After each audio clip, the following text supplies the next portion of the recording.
It's not a complete biography. It's the story of the last days, in a way, or the last years of Aldous Huxley. But I can't think of anybody else who has been written about by his widow, and a case where the book was so very largely concerned with the process of death and with a highly intelligent form of dying. There is, as I remember, a story which is supposed to have been told of Goethe, that when he was dying, somebody called, wanted to see him, but the maid answering the door said, "But the master is busy dying." And our culture is one in which death is invariably something swept under the carpet. We pretend it doesn't really happen. And therefore there is no realization that dying is an art. And it's an adventure too, you know. It's maybe, I don't know, but maybe it's the only chance that we have, that one. We don't know. It is, and I think as you tell the story, you acted as a marvelous high priestess in helping someone through this adventure. Well, Aldous had done the same thing for his first wife, Maria, you see, and that, of course, gave me the inspiration. And he spoke very often of the Tibetan Book of the Dead, which I haven't read completely, but I mean, I know the basic assumption. And I mean, throughout his work, he spoke about this fact of paying attention. You remember in Ireland, where the minor birds yes, call out, "Here and now, boys, attention!" You know, I love so much your seminar, your tapes, and that book. It's the best presentation of that book that I could hope to hear. Yes, I think that was a very great book, Island. The problem is that I found in giving lectures, if I announce a title for a lecture and then give a lecture on a different subject, even though it may be a perfectly good lecture, people are somehow discombobulated. I think you always give a lecture on a different subject, Alan. You always do that. I can talk about the same thing in ever so many different ways. But the point is, when Aldous put out Island, he put it out in the form of a novel. That's right. And people have very fixed ideas of what a novel is supposed to be. And they had identified Aldous to a great extent as a novelist. And then when it so turned out that Island was a sociological textbook almost, a sociological blueprint in the form of a novel, they said, well, he's really sermonizing with a few entertaining bits added, just because of the novel form.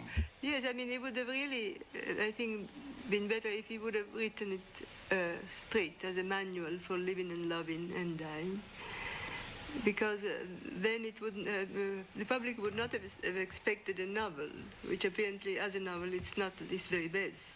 No. No, but that's ridiculous. It's quite obvious to anyone who reads it that it wasn't really intended to be a novel. Well, it's quite obvious to you, Yes. Alan. No, it's different, you know. And I mean, in conclusion, very few people have read it. And there are so many sequences, there are so many methods which are so practical for here and now. It would be wonderful if we could apply only a few of them.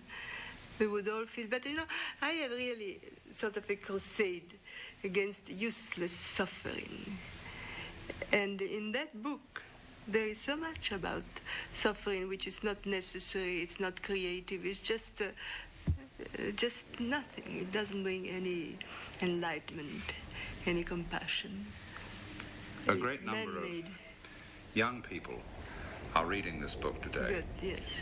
And it has become a sort of inspiration for many of them for experiments in forming new kinds of family, new communities, intentional communities. But I heard a story where Aldous was challenged about this book and said, now, did you mean this seriously? And he said, oh, no, it was purely an intellectual exercise. Did he say that? Well, he's supposed to have said that. But what do you think about that?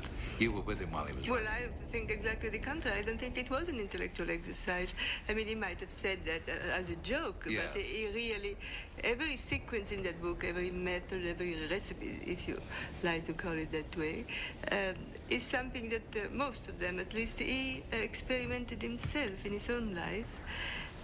And don't know, it was not an intellectual exercise. The part of the novel, the writing the novel, it was probably an intellectual exercise because he had to fit it.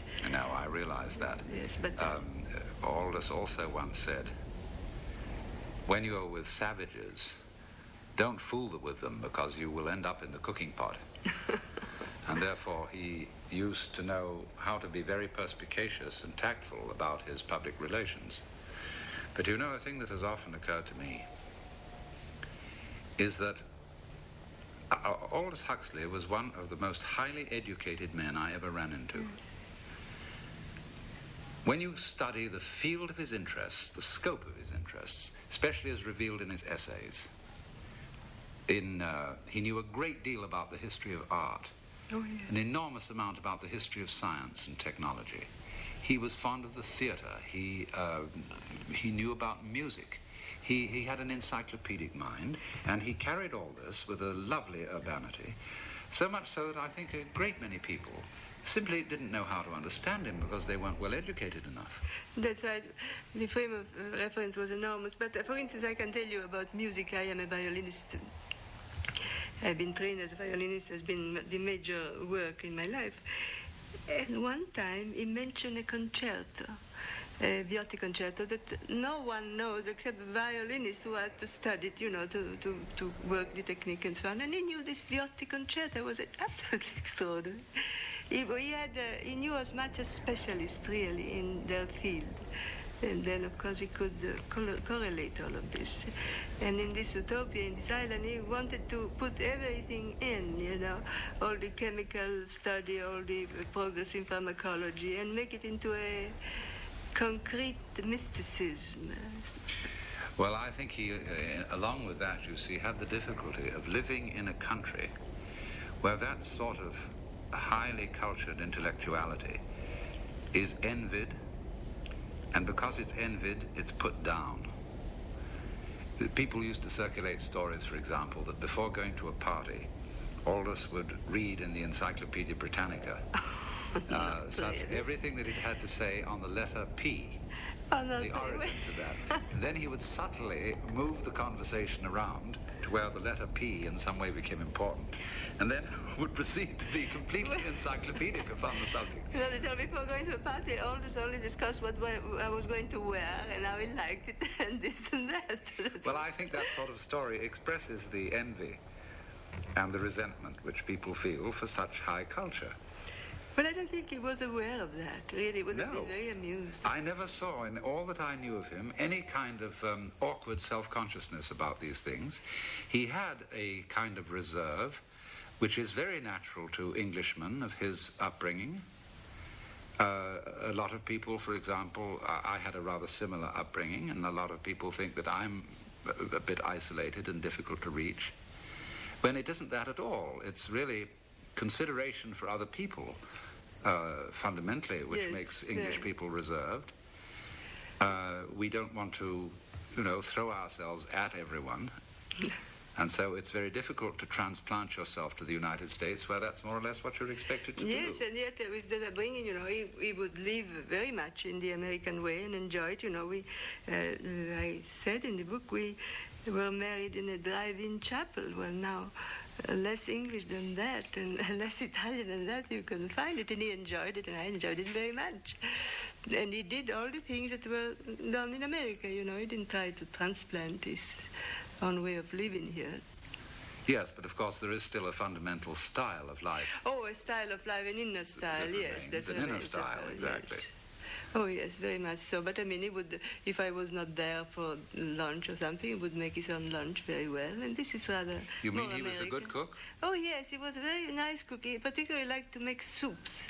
We had a whole, once he even thought of writing a little book about making soups. Well, I never... How is your own book going on? Oh, I tell you, I have abandoned that for the time being because I felt that writing about gourmet cookery at this moment would be like fiddling while Rome burns.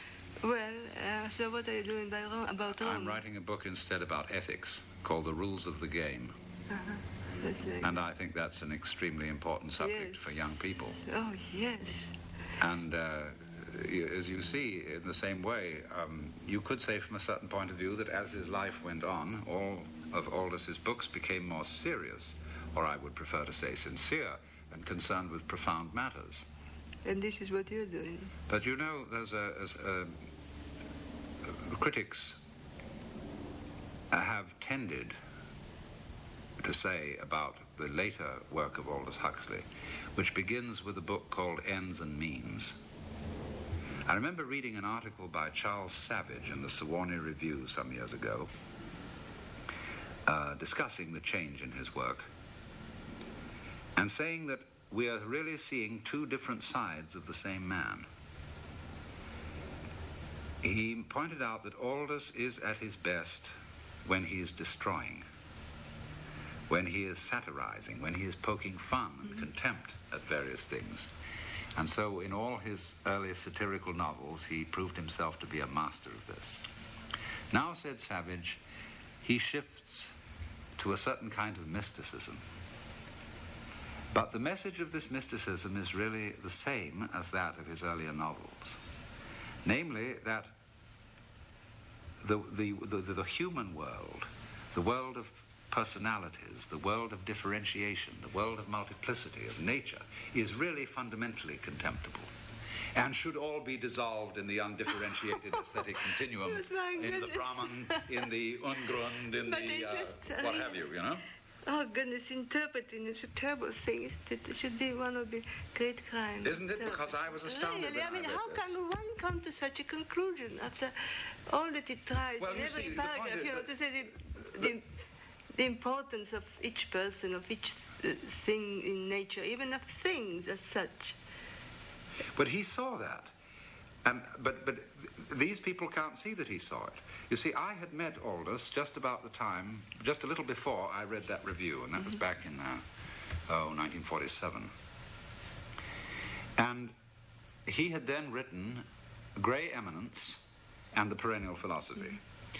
And in Grey Eminence, I feel that at that time, Aldous was somewhat under the influence of Gerald Hurd's more ascetic period. Possibly, yeah. That was when Gerald Hurd was running the coeducational monastery at Trabuco, that's right. and they were trying to take the kingdom of heaven by storm, Yes. and they were all very much, in a way, mystically uptight. And I felt a little reflection of that in Aldous at the time. Maybe, yes. But then, when his attitude began to change, he became less and less the Manichaean, Yes. and more what I would call a tantric type. Yes, concrete and type. You wrote me a wonderful letter when he died about that, how you have felt this development in Aldous, especially in the later years, in all his way of being, even of dress. And I mean, the outer signs, of course, there can be many. Well, to tell you the truth, Laura, when I first met him, it was in Hollywood. And he came out in the most decrepit old pants and a run-down shirt. And, of course, he was vastly entertaining, but he was looking pretty shabby. And I met him again after he married you. And suddenly he was nattily dressed. He was wearing a beautiful tweed jacket with a handkerchief in the breast pocket just so. He was beautifully groomed, and I thought, my goodness, Oh, he had a wonderful, something has changed. he had a wonderful collection of ties, you know. I must send you one, but you don't wear ties because it most magnificent collection, and they would be called psychedelic ties. Well, you know, I wear ties when the occasion requires. I You must send you remember, I'm a sort of joker or comedian who adopts the guise suitable to the occasion. I know. But, no, I always had the impression, you see, that this criticism of Savage's was absolutely ridiculous because I never met a man who had so many interests. In other words, he was profoundly interested in all the diversities. Yes, and he was so curious, and in everything really timeless moment. I mean, it's true, he was living moment by moment. And he had, I suppose, disciplined himself to that, or maybe that was why he enjoyed life so much. Yes. That was, he was, another thing, I mean, people think sometimes that he was a depressed man. He was hardly